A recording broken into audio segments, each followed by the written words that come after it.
So I think we have come to a conclusion of question number one now, query number one. I think that is very interesting. There's a basic idea about who is a workman, who is a manager, and who is a contract labor. It is better we understand it very clearly so that the implementation would be easy, whether as a principal employer or as a contractor or even as an employee, right? And the second question is Q2. Again, the interesting question is always whether DA is it a mandatory component? Should it find place in the salary structure of the individual worker? Right. Very clearly, this is dealt in by Supreme Court in air freight case. I think very again a landmark judgment that came in 1999. Very clearly, it said the definition of the term wages. It is there under the Minimum Wages Act, and there are certain components which are excluded under that definition. So, except those excluded components, all the other components we can include. Right? Currently, yes, basic you can include. HRA we can include currently. But if the code comes, we cannot include HRA because that is clearly excluded now under the code, right? But just for understanding. But currently, I would say, except the components which are very clearly excluded under the definition of the term wages under Minimum Wages Act, all the other components we can include. And some of those components should be equivalent to or more than the minimum rates of wages prescribed. If that is there, then we can come to a conclusion. We are complying with the provisions of the Minimum Wages Act, right? So that is what the judgment given by Supreme Court in air freight case. But again, there is an interesting point on this. Let me move on to the next point. So that there we will discuss on this. So as such, DA is not a mandatory component.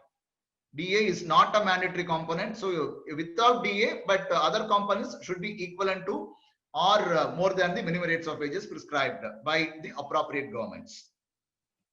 So now the Q3. Again, the question is, in order to be compliant, is it sufficient if the monthly gross is equivalent to or higher than the minimum wages? I think we discussed about the air freight judgment, and the first point discusses on that only, because Minimum Wages Act very clear, the monthly wages, monthly gross wage should be equivalent to or more than the minimum rates of wages prescribed. But when it comes to the question of PF, there is a judgment given by Punjab and Haryana High Court that also accepts that, right?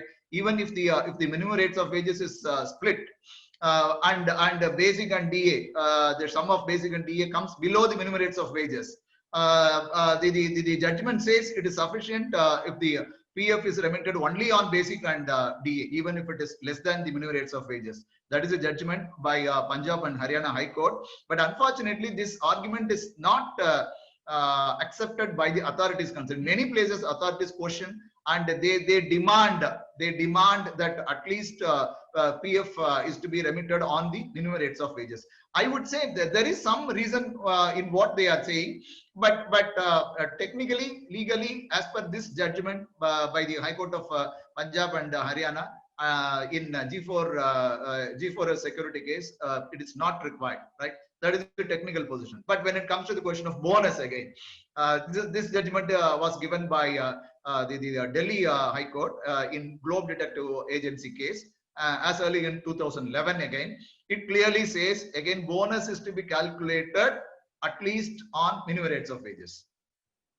So there is some kind of confusion when we look at from different from the perspective of different legislations. So while Minimum Wages Act accepts that gross wage can be equivalent to or more than minimum rates of wages, but that is not possible with respect to Payment of Bonus Act. But when it comes to the question of PF, judgment says yes, but the authorities are not accepting. That is the position. So what should we do if at all, if we want to be compliant under all the legislations?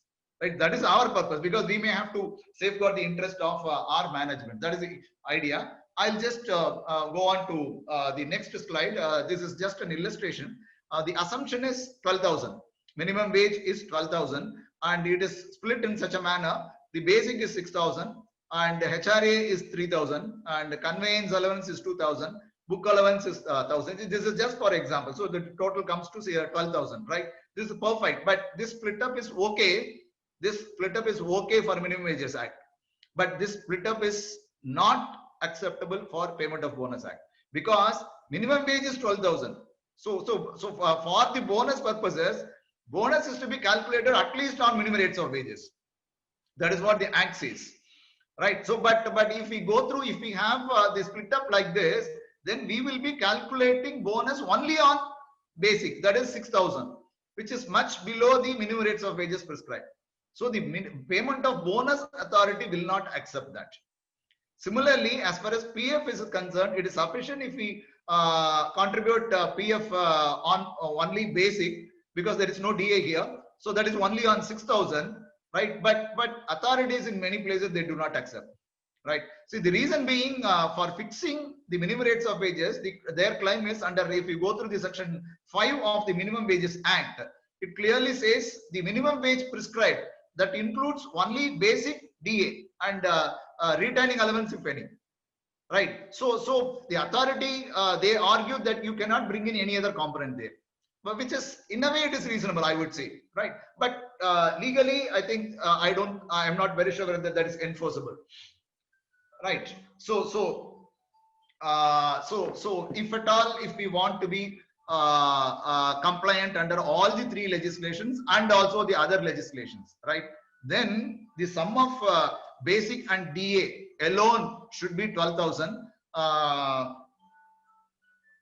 So this split up may not work. This split up may be okay for Minimum Wages Act purpose, but may not be accepted for acceptable for the purpose of other legislations. So again, to repeat, if at all, if we want to be compliant under all these 3 legislations, Minimum Wages Act, Employees Provident Fund and Miscellaneous Provisions Act, and the Payment of Bonus Act, and also the other legislations, we should ensure that basic and DA alone should be 12,000 or more than that, right? Whatever allowance, HRA, conveyance allowance, book allowance, or project allowance, whatever allowance we want to add, we may have to pay it over and above 12,000. Only then we can be compliant under all the legislations.